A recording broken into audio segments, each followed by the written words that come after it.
আপনাদের বয়সে আমরা স্কুল কলেজে গিয়ে এরকম আড্ডা মেরে খাইতাম, তো আপনাদের দেখে আমার ওইটা মনে পড়তেছে।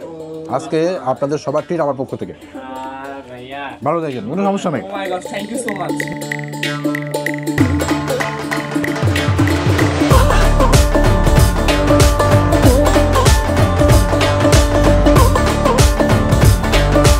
খুলনা শহরকে আমি যতবার দেখি ততবারই মনে হয় এই শহরটা শুধু রাস্তার মোড়, দোকানের আলো কিংবা মানুষের ভিড় না, এর ভেতরে যেন একটা নরম শান্ত ধ্বনি বাজে। সেই ধ্বনি আসে রূপসা নদীর বুক চিরে। বিকেলের রোদ যখন নদীর পানিতে সোনার রেখা এঁকে দেয়, তখন খুলনা শহরটা হঠাৎ করে থমকে দাঁড়ায়। মনে হয় সময় একটু ধীর হয়ে যায়, নিঃশ্বাসগুলো লম্বা হয়, আর মানুষের ক্লান্ত চোখে একটু নরম শান্তি নামে। সালাম আলাইকুম, আশা করছি সবাই অনেক ভালো আছেন। এই মুহূর্তে আমি আছি খুলনা নিমতলা ঘাট, এটা কালীবাড়ি রোড এবং কালীবাড়ি ঘাটের একটু আগে আর কি। খুলনার রূপসা নদী যেন ইতিহাস নিজেই বয়ে চলে জলরাশির ঢেউয়ে। রূপসা শুধু একটি নদী না, এটা খুলনার প্রাণ, খুলনার শেকড়। 100 বছর আগেই নদীর ধারেই গড়ে উঠেছিল শিল্প, বাণিজ্য আর খুলনার প্রথম শহুরে জীবন। নৌকার পাল তুলে দূরদেশ থেকে ব্যবসায়ীরা আসতো, নিয়ে যেত খুলনার লবণ, চাল, খেজুরের গুড় আর নানা পণ্য। রূপসা ছিল তখনকার মানুষের পথ, ভরসার জীবনরেখা। এখানে চাচার হোটেল নামে একটা হোটেল আছে, যেখানকার খাবার দাবার বেশ প্রশংসা পায় এখানকার স্থানীয় মানুষজনের। তাদের কাছে শুনলাম যে এই হোটেলের একটা কালা ভুনা করে গরুর মাংসের, সেটা খুবই সুস্বাদু। এছাড়া ইলিশ মাছ সহ অন্যান্য মাছের যে তরকারিগুলো এখানে ভালো পাওয়া যায়। আর হোটেলটা একদম নদীর ওপরে, রূপসা নদীর নিমতলা ঘাটের পাশে, মানে এই দোকানের পরেই নদী পিছনের দিকে। সো এরকম একটা সুন্দর জায়গায় দোকানটা। গলিটা একটু চিপা, কাইন্ড অফ আপনাকে পুরান ঢাকার একটা ভাইব দিবে, বাট খাবার দাবারও পুরান ঢাকার মধ্যে অনেক সুস্বাদু এই হোটেলে। চলেন ভেতরে যাই, খাওয়া দাওয়া করি। রূপসা নদীর ছোটখাটো ঘাটগুলোর কর্মব্যস্ততা আজও চোখে পড়ে, আর এই সব ঘাটকে কেন্দ্র করেই গড়ে উঠেছে বিভিন্ন দোকান, খাবার, হোটেল। চুই ঝালের বাইরে যে খুলনায় হোটেলে খাবার পাওয়া যায় তা বুঝলাম রূপসার কালীবাড়ি রোডের নিমতলা ঘাটের চাচার হোটেলে এসে। তো দেখেন, আমি এই যে চাচার হোটেলের সামনে নামলাম, আর যে খাবারটা খেতে আসছি, ওনাদের যে স্পেশাল কালাভুনা আছে মানুষ পছন্দ করে, সেটাও কিন্তু চলে আসছে। মানে ভাগ্য কি ভালো যে গরম গরম রান্না হয়ে আসছে আর আমিও খাওয়ার জন্য আসছি। তাদের তো আরও অনেকগুলো আইটেম হয় না, মাছের হাঁস আছে, মাছ আছে, ইলিশ মাছ, বিভিন্ন আইটেম আছে ভিতরে। ঢুকতেই একদম সাদাসিধে বাঙালি হোটেল চোখে পড়ল। চাচা বসে আছেন আয়েশি ভঙ্গিতে। তৈরি হচ্ছে বিভিন্ন ধরনের দুপুরের খাবার, সাজানো হচ্ছে কাস্টমারদের উদ্দেশ্যে। মাছ, সবজি আর তাদের সবচাইতে বিখ্যাত কালাভুনা তো আছেই। দেখেই বুঝবেন এখানকার প্রধান কাস্টমার খেটে খাওয়া মানুষ। তবে অবাক হলাম একদল তরুণ ছাত্রকে দল বেঁধে এখানে খাবার খেতে দেখে। ইলিশ মাছের ডিম এইটা হচ্ছে কিন 400, আর এইটা হচ্ছে কিন 150 টাকা পিস। 100 টাকার পিসও আছে। ইলিশ মাছ 150 টাকা পিস। আর এইটা হচ্ছে কিন ভেটকি মাছ 150 টাকা পিস। এই 150 টাকা পিস। আর চিংড়ি মাছ হচ্ছে কিন 4 পিস 100 টাকা। কচুর লতি দিয়ে রান্না করা 4 পিস 100 টাকা। আর এইটা হচ্ছে পালং শাক বাটি 20 টাকা। ডিম ডাউল 30 টাকা। আরো অনেক কিছুই পাক হচ্ছে, এখন আপাতত দেখাতে পারতেছি। এখনো ভেতরে রান্না বান্না চলছে। আমার দোকানে বেশি চলা আইটেম হচ্ছে গরু গোশ, আর হচ্ছে ইলিশ মাছের ডিম, এটা হলো কম্পালসরি। আর বিভিন্ন আইটেমের মাছ 12টার থেকে রাত 11টা, 11:30 পর্যন্ত কন্টিনিউয়াস চলে। যদি শেষ হয় আবার রান্না করা হয়। উপরে আল্লাহর ইচ্ছা, আল্লাহ যদি দেয় নাম ফুটতে, তাহলে নাম ফুটবে, নাহলে ফুটবে না। এটা হলো কি মেন। আর আমরা ব্যবসা করি ন্যায়নিষ্ঠতার ভিতর দিয়ে, আপনার কেউরে ঠকাতে চাই না। আমি 4 পিস গরুটি 120 গ্রাম ওজন, ঠিক আছে। তারপরে আমার রান্নার মধ্যে কোনো ওই যে মিষ্টি কুমড়ো ওইসব আমি দিই না। আমি সলিড পেঁয়াজ দিয়েই ফাঁক করি। খালি কি লোকজন পাঠায়। পেটে মাছ আছে, আপনার সামুদ্রিক মাছ আছে, গেরের মাছ আছে। আপনাদের মতো যারা ইয়াং লোকজন আছে, তো এরা হচ্ছে বেশিরভাগ সময় বড় বড় রেস্টুরেন্টে খেতে যায়, এরকম ছোট ঝুপড়ি রেস্টুরেন্টে কম আসে। তো আপনারা মনে হয় সবাই স্কুল কলেজের স্টুডেন্ট। আপনাদের কি মনে করে চাচার হোটেলে কেন কি খাইতে আসছে? গরুর গোশ, গরুর কালাভুনাটা। হ্যাঁ, এটা মজা লাগে। জি। এখানে তো আরো বিখ্যাত হোটেল মানে আছে এই এলাকার ভিতরে এইটাই হচ্ছে বেস্ট। খুলনায় মানে খুলনার ভিতরে। মানে আমি মূলত হচ্ছে কালাভুনা খাইতে আমরা পছন্দ করি। তো এই যে পুরো খুলনার ভিতরে আমার খাওয়া হচ্ছে বেস্ট কালাভুনা এইখানে। তো চাচা অনেক ভালো বানায়, আমরা অনেক আগে থেকে খাই, প্রায় আসি সবাই ফ্রেন্ড সার্কেল মিলে এসে খাই আর কি। তো চাচাটা অনেক মজা লাগে। অন্য এরকম খাইছি, অনেক বড় বড় রেস্টুরেন্ট আছে, বাট টেস্ট বড় রেস্টুরেন্টের স্বাদ হচ্ছে বড় মতো, কিন্তু এইখানে স্বাদটা মনে করেন একটু অন্যরকম, এই জন্য আমরা আর কি এখানে এসে খাই। তার মানে আপনারা ফ্রেন্ড সার্কেল মিলে যদি বলে ট্রিট দাও কিছু, একটা কালাভুনা খেতে চলে আসে। হ্যাঁ, আপনি সবাই কি কালাভুনা খাবেন? আপনারাও কালাভুনা খাবেন? অলরেডি ওনারা তো নিয়ে নিছে, যে দেখেন এখানে এই যে ভাইয়ের কাছে আছে, এই যে এর কাছে আছে। মানে কালাভুনাটা এত বিখ্যাত, ইয়াং মানুষদের মুখে স্বাদ লাগানো কিন্তু খুব একটা সহজ কথা না।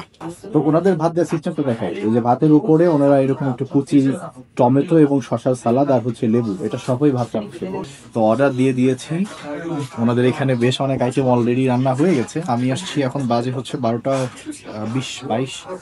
তো এখন দেখা যাক, গরুর মাংসটা আমি সবার লাস্টে খাবো, কারণ এইটাই নাকি সবথেকে বেশি টেস্ট। ওনারা এই যে ভর্তাগুলো এরকম সাইজ করে রাখেন এবং এটা 10 টাকা করে বিক্রি করেন মাত্র, এবং এই সাইজ করার জন্য এটা বিক্রি করতে পারছেন। আর এখানে আমাদের যে ইলিশ মাছ, আমি একটা ডিম নিয়েছি আর হচ্ছে ওনাদের একটা পিস ইলিশ মাছ নিয়েছি, সাথে আর অনেকগুলো খাবার আসবে।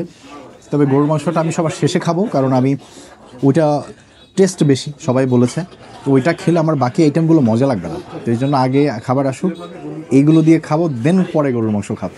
এটা এসছে আমার আর একটা পছন্দের আইটেম। চিংড়ি আমি অত খাই না, তারপরেও লতি দিয়ে চিংড়ি, এটা একটা বিশেষ আইটেম। আমার বাসার লোকজন যখন দেখবে তারা খুবই পছন্দ করে আইটেম, এবং তাদের কাছে এখন লোভ লাগবে, তাদের ছেড়ে আমি একা একা খুলনাতে এসে চিংড়ি খাচ্ছি কচুর লতি দিয়ে। আর এটা হচ্ছে একটা সবজি আইটেম, পালং শাক। শীতের, আমি এই শীতে এখনো পালং শাক খাইনি, এই চাচার হোটেলে প্রথমবার পালং শাক খাচ্ছি, কারণ আপনার এই সবসময় তো আর আসা হবে না, এখন একটু একটু করে সব খেয়ে যাই। ওনাদেরকে দেখে আমার নিজের স্কুল কলেজের সময়ের কথা মনে পড়ে যাচ্ছে। মানে আমাদের তো গ্রামের স্কুল ছিল, রাজধরপুর মাধ্যমিক বিদ্যালয় ছিল আমার হাই স্কুল। তো তখন আমাদের স্কুলের পাশে ছোট ছোট দোকান ছিল, এ ধরনের খাবার হোটেল ছিল না, ছোট ছোট দোকান যেগুলো থাকে ওগুলো ছিল। তো আমরা ওইগুলো দেখে পুরি সিঙ্গারা এগুলো খেতাম, বন্ধুবান্ধব মিলে এই যে আড্ডা মেরে খাওয়া স্কুলের ফাঁকে, এটার মজা তো আলাদা। ওই সময়ের স্মৃতি মানুষ, ওনারা এখন বুঝতে পারতেছে না, ওনারা আমার পাশে বসেই খাচ্ছে, যে কি মোমেন্ট ওনারা পার করছে। ওনারা যখন আমার বয়সে চলে আসবেন, তখন যখন এই কথাটা ভাববেন যে কালীবাড়ি ঘাটে চাচার হোটেলে আমরা সবাই মিলে এরকম আড্ডা মেরে খেতাম, তো ওই দিন মনে পড়বে ওনাদের যে আসলে ওই সময়টা কত সুন্দর ছিল। তো ওনাদের জন্য একটা সারপ্রাইজ আমি মনে মনে করেছি, তো ওনাদেরকে এখনই বুঝতে দেওয়া যাবে না, সারপ্রাইজটা গোপন রাখতে হবে। চলেন খাওয়া দাওয়া শুরু করি। আমি জানি না কোনটা কি ভর্তা, ছোটো ছোটো আইটেম, একটা আছে টাকি ভর্তা আর একটা আছে ইলিশ মাছের ভর্তা। দেখে তো বোঝার উপায় নেই, তবে আচ্ছা বুঝতে পারছি, আমার মনে হয় এইটা হচ্ছে টাকি মাছের ভর্তা। খাওয়া যাক একটু ভর্তা দিয়ে। আমার কাছে ভর্তার এই টেকনিকটা ভালো মনে হয়েছে। 10 টাকায় ভর্তা অনেক খেতে হবে তা তো না, মানুষ শুরুতে একটু ভর্তা খায়, যেরকম ছোট করে রাখলে 10 টাকার ভেতরে একটু স্বাদ নিতে পারলো, এটাই ভালো। বরঞ্চ ওই বড় একটা করে সেটার দাম 50-60 টাকা রাখার থেকে এটা বেটার। চলেন টাকি মাছের ভর্তা দিয়ে বিসমিল্লাহ করা যায়। টাকি মাছটা ফ্রাই করে নিয়ে ভর্তা করা হয়েছে, বেস্ট টেস্টি। এটা হচ্ছে সম্ভবত ইলিশ মাছের ভর্তা।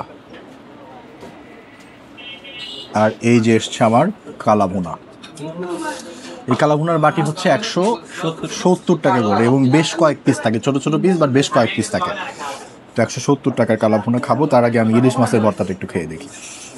ইলিশ মাছের ভর্তাটা খাই। এটা মাওয়া স্টাইলে না, এই ইলিশ মাছের ভর্তাটা মাওয়া স্টাইলের অবশ্যই না, মানে একদম ফ্রেশ ইলিশ। আমার মনে হচ্ছে না এর ভেতরে হালকা লবণ আর সরিষার তেল ছাড়া কিছুই দেন নাই, পেঁয়াজ মরিচও দেন নাই।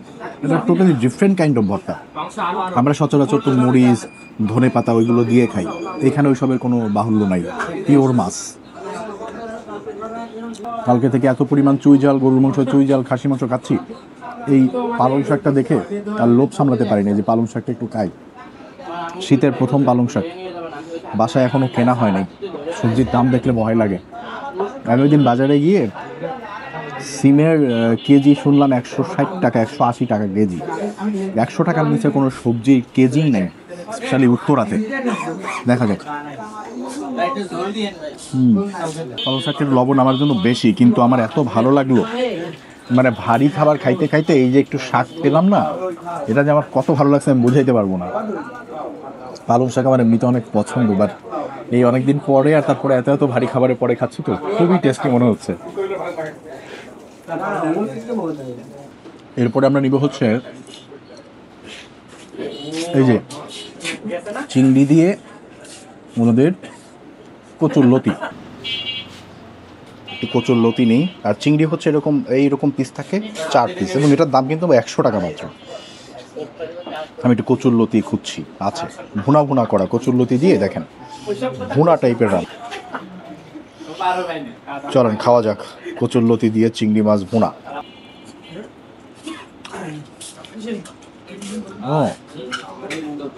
ও না, এটা ভালো লাগে নাই, এটা আমাদের স্টাইলে না, মানে কচুর লতিতে তো মশলা দিলে আমার পছন্দ না। না, এটা আমার কাছে জমলো না আর কি, প্রচণ্ড মশলা।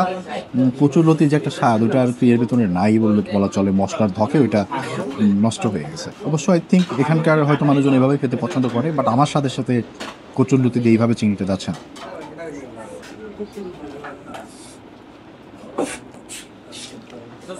এইবার হচ্ছে ওনাদের ইলিশ। আমি একটু একটা জিনিস দেখাই আপনাদের, এটা কিন্তু খুবই ছোট সাইজের একটা ডিম। ইলিশের দাম তো অনেক বেশি, স্পেশালি ইলিশের ডিমের দাম কিন্তু অনেক বেশি, 4000 7,500 টাকা কেজি। তো এটা খুবই পিচ্ছি সাইজের একটা ডিম, এটা হচ্ছে 100 টাকা। আর একটু বড়ও আছে, ওগুলোর দামও একটু বেশি। আর ইলিশ মাছ নিয়েছি, এই যে তেসরা করে কাটা ইলিশ মাছ 150 টাকা। সাইজটা বড় দেখানোর জন্য এভাবে কাটা পিস। ইলিশ মাছটা পরে খাই, আগে একটু ঝোলটা নিই। ওইটা কাঁচকলা দিয়ে, কাঁচা কলা দিয়ে ইলিশ কিন্তু খুবই টেস্টি একটা খাবার। আমার বাসায় আমার মাও রান্না করে। তো চলেন কাঁচা কলা দিয়ে ইলিশ মাছের তরকারিটা একটু খাই। ইলিশের ডিম,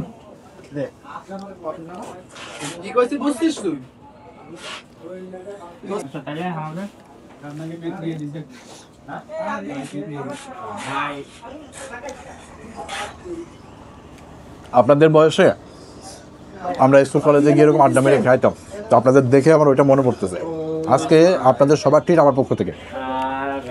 ভালো থাকেন, কোনো সমস্যা নেই। Thank you so much. না, you welcome. Thank you so much ভাইয়া। না না, ইটস ওকে, এটা খুবই নর্মাল একটা ব্যাপার। আপনার পেজে আপলোড করেন না, দেখে দেখবো না ইনশাল্লাহ দেখেন। ভালো থাকেন সবাই। আশা করতে ভাইয়া না, কোনো সমস্যা নাই, আপনাদের দেখে। আমি ঢাকা উত্তরা। এখানে আসছেন মানে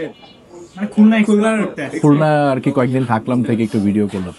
তো আপনাদের দেখে আমার নিজের স্কুলের টাইমের কথা মনে পড়ে যাচ্ছে, তো এই জন্য আপনাদেরকে ট্রিট। অন্য কিছু মনে করেন না আবার। হ্যাঁ ঠিক আছে, ভালো থাকেন সবাই। জি ভালো থাকেন।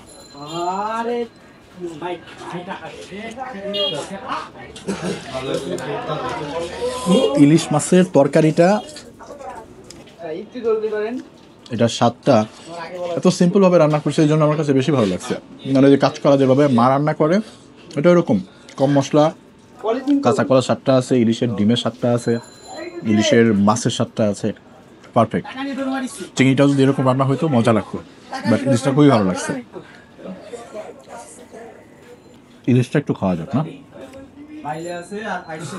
এই যে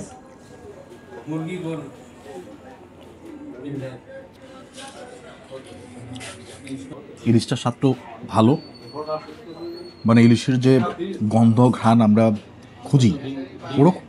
আমি তো প্রথম ভেবেছিলাম যে হয়তো ইলিশটা নর্মাল হবে, বাট ইলিশটা কিন্তু আসলে স্বাদটা ভালো। আমার ওনাদের যে কালা ভুনাটা, এত নাম শুনলাম, এটা আসলে খাওয়ার জন্য মনটা কাচুমচু করছে। চলেন এটা খাই।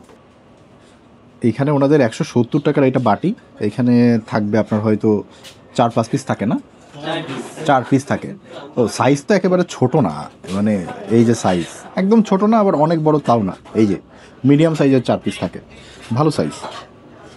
এই তেলটা আগে পড়ে গেছে আমার ঢেলে নিতে গিয়ে, তেলের অংশটা সরাই রেখে তারপরে খাওয়া দাওয়া শুরু করতে হবে, তাহলে মজা করতে। এখন ওকে খাওয়া যাবে। এখান থেকে একটু ঝোল নিয়ে নিই, ওনাদের আবার রসুনও আছে এক্সট্রা, এই যে সাথে একটু ঝোল নিই। এই যে কালো ভুনা যেরকম কালার হয়, কালো কালো এরকমই কালার, খাওয়া যাক। কালো ভুনার ঝোলটা আগে দেখি কেমন। আর উনি যেটা বললো, এটা হচ্ছে মশলায় ভুনা করা, ওই আলাদা মশলা ওরকম দিয়ে কালো এরকম না ব্যাপারটা। এই হচ্ছে ওনাদের মাংসের সাইজ, বেশ ভালোই মনে হয়েছে, মিডিয়াম সাইজ। 4 পিস দিচ্ছে 170 টাকায়, ঠিক আছে। আর রাজশাহীতে তো এরকমই দাম, 4-5 পিসই দেয়। অবশ্য এখানকার পিসগুলো আর একটু ছোটো ছোটো হয়, এখানে পিসটা একটু তুলনামূলক এখান থেকে বড়। কালাভুনার স্বাদ ভালো, এটা স্বীকার করতে হবে, তবে এর থেকে ভালো কালাভুনাও আমি খেয়েছি। অন্য তরকারিগুলো খুব মজাদার হলেও আজকের কালাভুনা আমার মন জয় করতে পারেনি অতটা। ঠিকঠাক স্বাদের বলা যায় আর কি, তবে সরলতা আর রান্নার প্রশংসা করবে যে কেউই, যার কারণে এখানে ভিড় জমে তরুণ তুর্কি থেকে বৃদ্ধ চাচাদের। এটা বিশেষত আমার কাছে মনে হচ্ছে যে এত পরিমাণ কালো কালো করার পরেও ব্যাপারটা যে পোড়া পোড়া যে ফ্লেভার চলে আসে ওইটা ওই পরিমাণে না, একটা হালকা স্মোকি ফ্লেভার আছে। আর মাংসের যে মশলাগুলো এগুলো আপনি মুখে দিলে প্রত্যেকটা স্বাদ বুঝতে পারবেন। অনেক জায়গায় কালো ভুনা এমন পরিমাণ ভাজা ভাজা করতে করতে যে সেটা একদম পুড়াই ফেলে, এখানে ওই রকম ব্যাপার হয়নি, এবং যার কারণে আমার মনে হচ্ছে লোকজন এত পছন্দ করছে। একটু লেবু নিয়ে দেখি।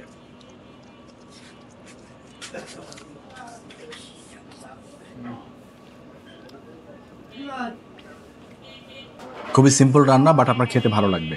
এবং বাকি সবজি যেটা খেলাম পালং শাক, সেটাও ভালো লেগেছে। এই মাংসের পাশাপাশি ওনাদের যে আলাদা আইটেমগুলো মাছের প্লাস সবজির আছে, এগুলোও বেশ ভালো খেতে। এবং এই বাঙালিয়ানা টাইপের খাবার দাবার ভালো রান্না করে বলেই কিন্তু আশেপাশের লোকজন বলে যে না এখানকার খাবার ভালো, আপনি যান খেয়ে দেখতে পারেন। মানে আমি তো অনেকগুলো আইটেম নিচ্ছেন, একটু একটু করে খাইছি দেখে পেট ভরে গেছে। তো এই যে এখানে মাংসটা হচ্ছে আমি করে ফেলছি, নাহলে মাংসটাও দিতে পারতাম। তাহলে এটা একটু রেখে ওনাদেরকে কেউ চাইলে যে সাহায্য চাইলে তাদেরকে দিয়ে দিন, আমি আর খেতে পারতেছি না। ভাইয়া হিসাব করেন তো তাহলে ওই ওদের সহ আমার সহ কত হলো আমার?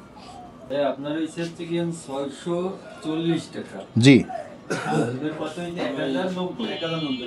তাহলে 640 আর 1090 যোগ করে ফেলেন, 1630 টাকা। ঠিক আছে, 1730 টাকা। আচ্ছা ঠিক আছে, সমস্যা নেই। রূপসার জলে ভেসে থাকে বহুদিনের গল্প, নৌকা, জেলেদের চিৎকার, ঘাটের ধুলা, আর সন্ধ্যায় ঘরে ফেরার নরম হাওয়া। শহরটা যত ব্যস্তই হোক, রূপসার কাছে এলে সব অভিমান গলে যায়। নদীটা যেন বলেই দেয়, থামো, একটু শান্ত হও, যা হারিয়েছো, যা পেয়েছো, সবকিছুর মাঝেই জীবনের একটা মায়া আছে, বেঁচে থাকো। খুলনায় দাঁড়িয়ে রূপসার হাওয়া গায়ে লাগলে মনে হয় শহর আর নদী দুটো মিলে যেন এক অসমাপ্ত কবিতা, যার প্রতিটা শব্দে থাকে স্মৃতি, মায়া আর ঘরে ফেরার আকুলতা। খুলনা তাই শুধু একটা শহর না, এটা একটা অনুভূতি, আর রূপসা সেই অনুভূতির নরম হৃদয় স্পন্দন। তো আমাদের নিমতলা ঘাট, যেটা কালীবাড়ি ঘাটের পাশে, চাচার হোটেলে জম্পেশ খাওয়া দাওয়া হলো, বেশ সুনাম শুনে এসেছি এবং খাবার দাবারও সুনামের সাথে বেশ মিল পেয়েছি। এখানে আসলাম, স্কুলের ছেলেপেলেদের সাথে দেখা হলো, ওদের সাথে পাশে বসে খাওয়া দাওয়া করলাম, শৈশবের সেই কথা মনে পড়ে গেল। বেশ ভালো একটা সময় কাটালাম এবং খাওয়া দাওয়াটাও ভালো হয়েছে। সবাই ভালো থাকবেন, অন্য কোনো একটা ভিডিওতে আবারও দেখা হবে। যারা আমার মতো বাইরে খাওয়া দাওয়া করেন দয়া করে এক্সারসাইজ করবেন, নিজেকে সুস্থ রাখার চেষ্টা করবেন, তারপরে বাইরে খাওয়া দাওয়া করবেন। সবাই ভালো থাকবেন। রূপসা নিমতলা ঘাট থেকে বিদায় নিচ্ছি, অন্য কোনো একটা ভিডিওতে আবারও দেখা হবে। আল্লাহ হাফেজ, আসসালামু আলাইকুম।